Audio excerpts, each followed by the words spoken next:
Hi అండి, welcome to my channel. నేను మీ శ్రావణి. ఇవాళ అయితే నేను కొబ్బరితో లడ్డూలు ఎలా చేసుకోవాలో చూపించేస్తాను. ఇదైతే మాత్రం చాలా అంటే చాలా సింపుల్గా ఈజీగా అయిపోతుంది. పాకం పెట్టడం మాకు రాదు అనుకునే వాళ్ళు కూడా చాలా ఈజీగా చేసేసుకోవచ్చు. టేస్ట్ కూడా అలానే ఉంటుంది. సో మీరైతే తప్పకుండా ట్రై చేయండి. నేనైతే మాత్రం ఎండు కొబ్బరితో చేస్తున్నాను. మీరైతే పచ్చి కొబ్బరి అయినా సేమ్ ఫాలో అయిపోవచ్చు. ఇకైతే లేట్ చేయకుండా ప్రాసెస్లోకి అయితే వెళ్ళిపోదాం. ముందుగా స్టవ్ మీద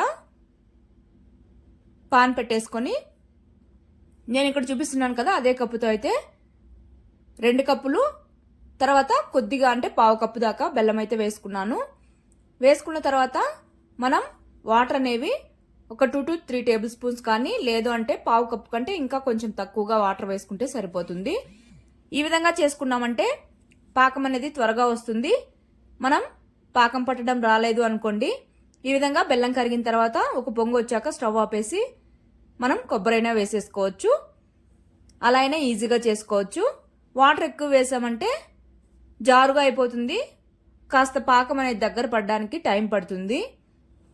కాబట్టి ఈ విధంగా కొద్దిగా వాటర్ వేసుకుంటే సరిపోతుంది.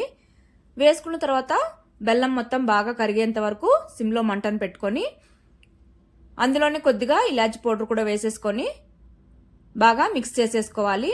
తర్వాత నేను ఇక్కడ చూపిస్తున్నాను కదా, పాకం అనేది తీగ పాకం రావాలి. లేదు అంటే ఇది స్టేజ్లో మీరు స్టవ్ ఆపేసి ఈ విధంగా కొబ్బరి యాడ్ చేసుకున్నా పర్లేదు. కాకపోతే స్టవ్ ఆపేసి కొబ్బరి వేసుకున్నామంటే పాకం అనేది గట్టి పడకుండా ఉంటుంది. కొద్దిగా స్లోగా మిక్స్ చేసుకున్నా ఏం ప్రాబ్లం ఉండదు. అలానే మనం స్టవ్ ఆపేయకుండా పెట్టామంటే గట్టిగా అయిపోతుంది.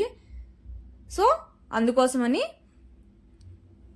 ఇక్కడ స్టవ్ ఆపేసి పాకంలో అయితే సేమ్ మనం బెల్లం ఎంత తీసుకున్నామో అదే క్వాంటిటీలో అయితే నేను కొబ్బరి వేసుకున్నాను.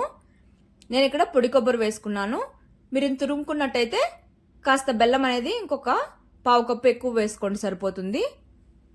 ఈ విధంగా కొబ్బరి పొడి వేసుకున్నాక మొత్తం బాగా మిక్స్ చేసేసుకొని ఇందులోనే ఒక 2 టేబుల్ స్పూన్ల దాకా నెయ్యి అయితే వేసుకున్నాను.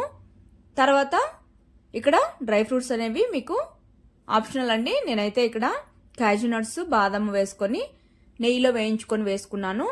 వద్దనుకున్న వాళ్ళైతే ఇవి స్కిప్ చేసేసి డైరెక్ట్గా కోకోనట్తోనే మీరు లడ్డూలు చుట్టేసుకోవచ్చు.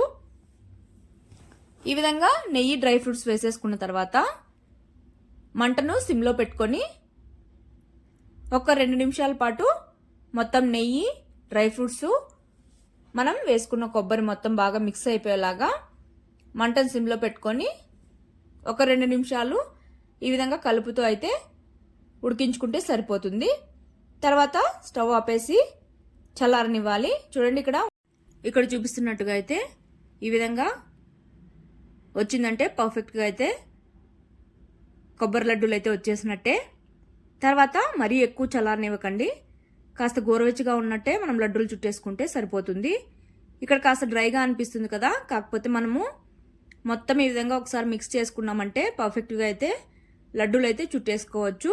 డ్రై అయిందని టెన్షన్ పడకండి, అది పైన డ్రైగానే అనిపిస్తుంది చల్లారింది కాబట్టి. చూడండి, ఇక్కడ నేను అలానే గట్టిగా ప్రెస్ చేసుకుంటూ లడ్డూని అయితే చుట్టేసుకుంటున్నాను. చూడండి, పర్ఫెక్ట్గా అయితే వచ్చేసింది.